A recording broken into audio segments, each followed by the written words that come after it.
अच्छा सर, दूसरा ये जो मुशाहिदुल्लाह साहब कह रहे हैं पीएमएलएन के सेनेटर, ये पॉसिबल है कि जी वो हीलिंग टच की बात कर रहे हैं कि जी नवाज शरीफ साहब भी हाथ मिला के मिल रहे हैं इमरान खान साहब से, उनको रिहा भी कर दिया जाए, सिचुएशन चेंज हो गई, ये पॉसिबल है भट्टी साहब?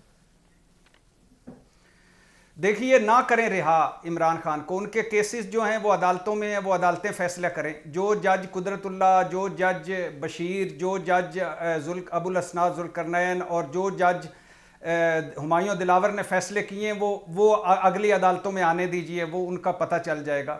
लेकिन इस वक्त ज़रूरत है ग्रैंड डायलॉग की, आगे बढ़ने की, मुल्क व कौम को एक साथ लेकर चलने की, मईशत पर फोकस करने की। और जिस तरह पीपल्स पार्टी ब्लैकमेल कर रही है मुस्लिम लीग नून को कि आईनी ओहदे दे दो, जिम्मेदारी नहीं देनी, जिम्मेदारी हम नहीं लेंगे, ये आगे जब चलेगी हुकूमत मजबूर होगी, बेबस हुकूमत होगी, बेसाखियों वाली हुकूमत होगी और कोई बड़े फैसले या मुश्किल करने वाली फैसले करने वाली हुकूमत नहीं होगी। लिहाजा अभी भी वक्त है कि जो केसों को रहने दीजिए, सारे मिलकर कुछ खुदा के लिए इकट्ठे हों। ये अब अभी 72-73 अरब डॉलर हमें चाहिए, IMF की तीसरी किस्त है, बेल आउट पैकेज है, मुल्क कौम रिकॉर्ड महंगाई, रिकॉर्ड बेरोजगारी, गुर्बत में है। और इससे पहले कि PDM 2 बने, ये रोज ब्लैकमेल हों, ये सवा सत्यानाश करें, सारों को मिलकर इकट्ठे कुछ पॉइंट्स पर तो बैठना चाहिए। राइट। उद्दवा बुखारी साहबा, ऑब्वियसली कोई आइडियल सिचुएशन थी जिसके अंदर PDM 1 की गवर्नमेंट आई। एक तो मुशाहिदुल्लाह साहब के बयान पे भी अपनी राय आप दे सकते हैं, आपके PMLN के सेनेटर, आपको लगता है कि ये हीलिंग टच होना चाहिए?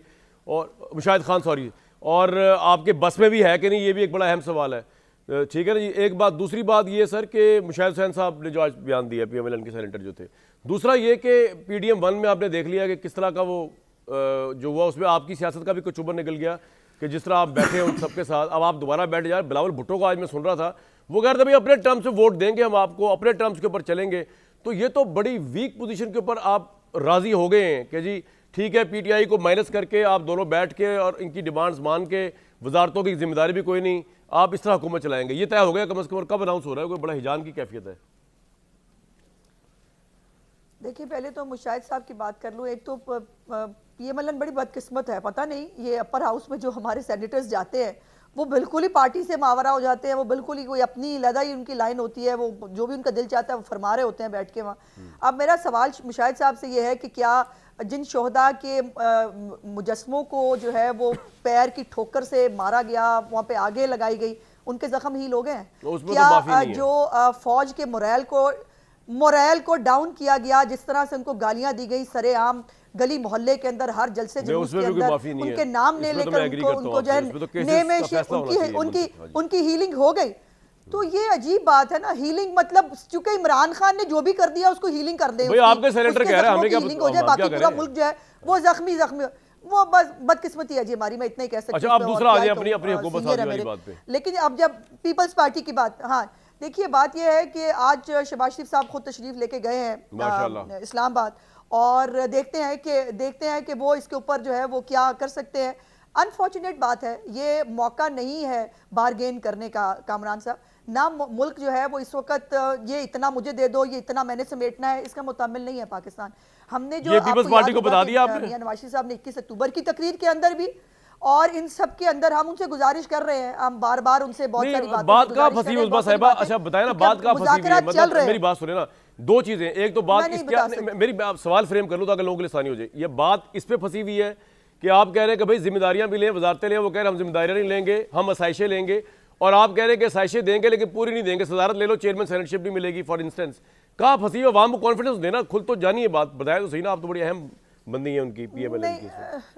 नहीं कर सकती क्योंकि अभी हम मुज़ाकरात, मैं ब्रेक में आपसे पूछता हूं, और ये तय हुई थी मुज़ाकरात के TORs में लिखा हुआ है कि हम कोई बात मीडिया पे नहीं करेंगे मुज़ाकरात के हवाले से। फोन पे तो करेंगे, ये तो मैं और आप फोन पे करेंगे। ये बात अपने तौर पर ये बात हम वो फोन पे कर लेंगे, लेकिन ये बात तो तय है कि ये नहीं हो सकता कि आप जो है आईनी ओहदे लेकर आप जो है वो आप कहें कि सब ठीक है, लेकिन मुल्क की जिम्मेदारी उठाने मैं आपसे एग्री करता हूं इसके ऊपर, ये वही चीज मैं आपसे एग्री करता हूं, मेहमान अदाकार बन जाए। बिल्कुल ठीक, आपका पॉइंट आ गया। लेकिन आमिर, नहीं मैं तो आपसे एग्री करता हूं जी।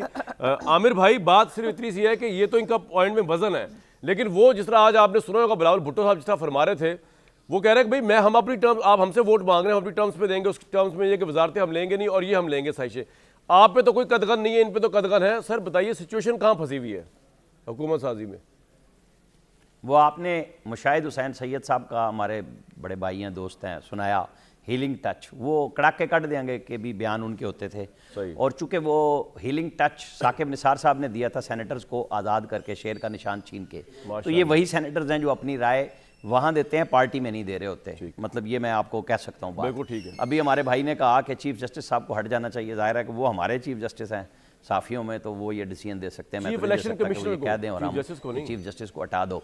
नहीं, आप सुन लेंगे तो मैं गारंटी से कह रहा हूँ। आपने ये क्या चीज को हटा दें? वो फर्ते जज्बात में अगर कह गए हो तो गलती से निकल गया होगा। अच्छा, हाँ कहा है भाई। मैं चीफ इलेक्शन कमिश्नर मैं यही कह रहा हूँ ना भाई, आपके प्रोग्राम में किस आपने ये कहा कि चीफ जस्टिस को आप हटा दें। समझा देना मत, मैं अपनी बात तो कर लूँ एक ना। मिनट मैं जरा तस्दीक हाँ कर जी, लूं। इन्होंने सर यही गलत हो कहा जाएगा ना, बात गलत है, ये तो नहीं कह सकते ये। क्यों जी भट्टी साहब, आपने किसका हटाने का कहा है? Chief election commissioner, chief justice?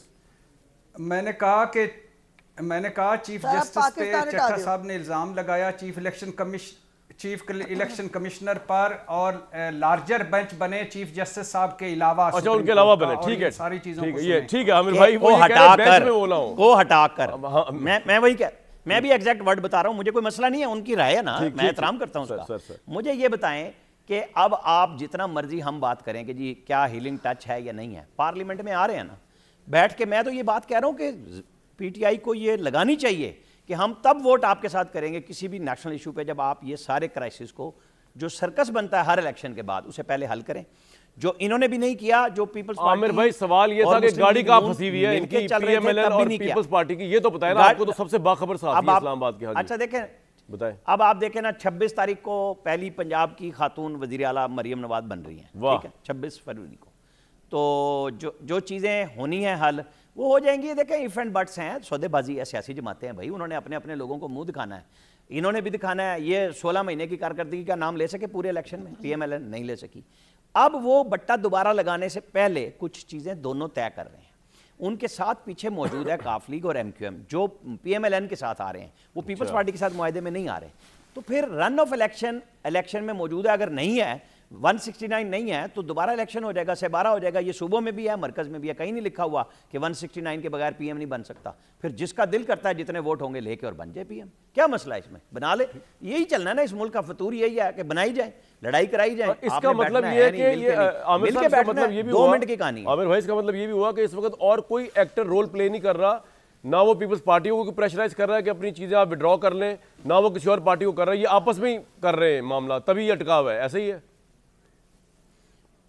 ये छोड़ा हुआ है कि एक दफा कर लें आप, अदरवाइज अच्छी बात है कि खुद कर लें। बिल्कुल ठीक। जिस भट्टी जिसको साहब, जो शौक है वो अपना शौक पूरा करे। बिल्कुल ठीक है भट्टी साहब। अब मसला ये है कि यहाँ पे तो हम उज़मा बुखारी साहबा को भी गलत नहीं कह सकते। मामला यह है कि जब पीटीआई ने कह ही दिया कि हमने ना पीएमएलएन से बात करनी है ना पीपल्स पार्टी से बात करनी है, तो इस मुल्क को तो चलाना है ना। अब इस मुल्क को अगर चलाना है तो फिर किसी ना किसी, जो स्प्लिट मैंडेट जिस तरह का है, ठीक है भले उसमें पीटीआई के इंडिपेंडेंट ज्यादा है, लेकिन है तो स्प्लिट मैंडेट, वो भी अकेले कुछ नहीं कर सकते, ये भी अकेले कुछ नहीं कर सकते। तो अब जो दो मिलके कर सकते हैं वो तो करेंगे ना, तो उनको करने दिया जाए, अदरवाइज सिचुएशन बड़ी संगीन है। आपको भी पता है, हमें भी पता है, सबको पता है। भट्टी साहब जी बिल्कुल बिल्कुल सही कह रहे हैं। ऑप्शन यही है कि मुस्लिम लीग और पाकिस्तान पीपल्स पार्टी मिलकर हुकूमत बनाए। ऑप्शन तो यही है। पाकिस्तान तहरीक इंसाफ तो किसी से बात नहीं कर रही, वो तो कहती है, सबसे पहले पाकिस्तान तहरीक इंसाफ कहती है हमारी 84 सीटें वापस करो, और फिर उसके बाद और भट्टी साहब बाकी किलत 26 तारीख को पहली फीमेल प्राइम सीएम आ रही है, उसको आप किस तरह देखते हैं पंजाब के सूबे के अंदर? आपको लगता है कि एक अच्छा, आपने और मैंने मिलकर बड़ा बुजदार की मिस गवर्नेंस के ऊपर क्रिटिसिज्म किया, तो आपको लगता है कि मरियम साहिबा आके चीज़ों को ठीक करेंगी? और आपको ये भी लगता है कि पीएमएलएन अपना लूज ग्राउंड वापस ले लेगी? क्योंकि मरियम नवाज की कंट्रीब्यूशन तो बहुत है, उन्होंने अपनी पार्टी को उठाया अपने वालिद की एब्सेंस में, ये तो मानना पड़ेगा। मैं वेलकम कहूँगा मरियम नवाज साहबा को। खातून है, पहली खातून है जो पंजाब की वज़ीर आला बनी है, खुश आमदीद उनकी। जब वो शुरू करेंगी उनकी गवर्नेंस परफॉर्मेंस पे बात करेंगे। और अलहदा बात है कि मरूसी सियासत या बाकी, हाँ एक दुख है कि 9-10 तहरीक इंसाफ के जो हिमायत याफ्ता एमपीए थे वो शामिल हो चुके हैं, और मर्जी से ही शामिल हुए होंगे। एक तरफ वो हलफ उठाकर अल्लाह रसूल कुरान, और दूसरी तरफ वो जाई जा रहे हैं, ठीक है, लेकिन बड़े उनके लिए 3 मॉडल होंगे। एक तो परवेज़ इलाही, दूसरा शहबाज शरीफ, तीसरा मोहसिन नकवी, देखते हैं वो किस तरह डिलीवर करती हैं। मेरे ख्याल से तो उनका अपना मॉडल होगा कोई जो विजन का लेके आएंगी। क्यों जी उस्मा साहिबा, एम आई राइट? मरीम नवाज साहिबा अपना कोई इनोवेटिव मॉडल होगा, क्योंकि वो कोई नई चीज़ें लेके आएंगी। मेरा नहीं ख्याल शहबाज शरीफ साहब कॉपी करेंगी या किसी और को। नहीं, ऐसा नहीं है। देखिए, उनके पास बिल्कुल लेगेसी मौजूद है। अपने वालिद साहब की भी एज चीफ मिनिस्टर पंजाब और शहबाज साहब की भी एज चीफ मिनिस्टर पंजाब, और जितनी तरक्की इन दोनों के दौर में हुई थी उसके बाद तो पाकिस्तान, पंजाब के अंदर शायद कोई काम ही नहीं हुआ। लेकिन ये ज़रूर कहना चाहती हूँ कि औरतों के काम करने में, और एक ऐसी खातून जिसने ये स्ट्रगल करके ये मुकाम पाया है, उसकी काम करने के स्टाइल में आपको फर्क नजर आएगा। और वो बहुत मैंने कहा कि वो ना फॉलो कर ले फिर तबाही ना हो जाएगी। मुझे नहीं पता कैसी थी उनकी आ रही है हमजा जी अच्छा जी फरमाएं। नहीं ऐसी बात नहीं, ऐसे मैं वो एक बहुत अच्छे वेलफेयर जो स्टेट का कॉन्सेप्ट होता है उसके साथ हर एक तबके को, ये तो आप कर लेंगे, पहले वफाक में तो मामला सेटल कर लें भाई। हर एक पंजाब में क्या आपने करना है वो भी हो जाएगा। हो जाएगा। एक मिनट, मुझे ब्रेक पे जाना है, वापस आ रहा हूँ। लेकिन मैं आपको बता दूं कि अगर चीफ इलेक्शन कमिश्नर जो है वो अगर हटाए जाते हैं एनी टाइम, तो फिर होगा क्या? मैं आपको मंजरनामा फ्यूचर का दे रहा हूँ। At any time when the office of commissioner is vacant or the commissioner is absent or is unable to perform the function of his office due to any other cause, the most senior member in age of the members of the commission shall act as a commissioner. तो अगर वो हट भी आते हैं तो कोई ऐसा बड़ा मसला नहीं होगा। हमने ओपिनियन पोल पे लोगों से रिजल्ट मांगा अपने ट्विटर के ऊपर कि PTI demanded resignation of chief election commissioner. इसमें अभी तक जो लोगों का रिजल्ट आया है वो 83% से ऊपर लोग समझते हैं कि इनको रिज़ाइन कर देना चाहिए। लेकिन ऑब्वियसली उनका अपना कॉन्शियस है, वो समझते हैं अगर सही है, उन्होंने कोई गलती नहीं की तो उनको बिल्कुल रिज़ाइन नहीं करना चाहिए। उनको ना पीटीआई के कहने में रिज़ाइन करना चाहिए, ना मेरे कहने में रिज़ाइन करना चाहिए। एक ब्रेक लूँगा जी।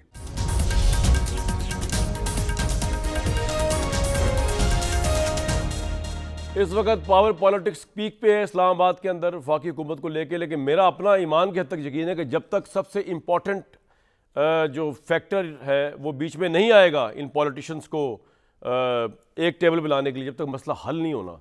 मुझे दीजिए कल तक इजाज़त।